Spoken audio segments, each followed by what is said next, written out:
இது ஒரு சேலஞ்சிங்கான வெஹிக்கல்ங்க. 2015 model polo. இப்போ புது வண்டிக்கு செராமிக் பண்றோம் அப்படின்னா அது ஒரு 3 டேஸ் ஒர்க்னா, இது வந்து நியர்லி வந்து ஒரு 6 டேஸ் ஒர்க்குங்க. அப்படியே டபுள் த ஒர்க்.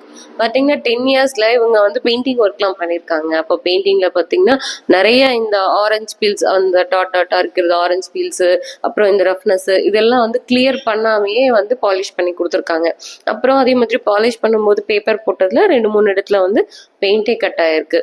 அப்புறம் இந்த 10 இயர்ஸ்ல பார்த்தீங்கன்னா நிறைய வாட்டர் மார்க்ஸும் இருந்தது. இது எல்லாமே கிளியர் பண்றதே வந்து ஒரு பெரிய சேலஞ்சுங்க. கிட்டத்தட்ட ஒரு 4 டேஸ் வந்து இந்த பெயிண்ட்டை கிளியர் பண்றதுக்கே வந்து நமக்கு ஒர்க் முடிஞ்சது. ஸோ 10 இயர்ஸ் ஆன வண்டியா இருந்தாலும் சரி, புது வண்டியா இருந்தாலும் சரி, நம்ம பெயிண்ட் ப்ரொடெக்ட் பண்ணணும். நம்ம வண்டியை ஷைனிங்கா, நம்மளோட காரை வந்து எப்பவுமே ஷைனிங்காகவே மெயின்டைன் பண்ணோம் அப்படின்னு நினைக்கிறீங்கன்னா அப்போ ராக்கர்ஸ் வாங்க. இதே மாதிரி டீடைலிங் ரிலேட்டட் வீடியோஸ் நிறைய பார்க்கறதுக்கு ராக்கர்ஸ் டீடைலிங் எங்க சேனலை ஃபாலோ பண்ணி வச்சுக்கோங்க. தேங்க்ஸ் ஃபார் வாட்சிங்.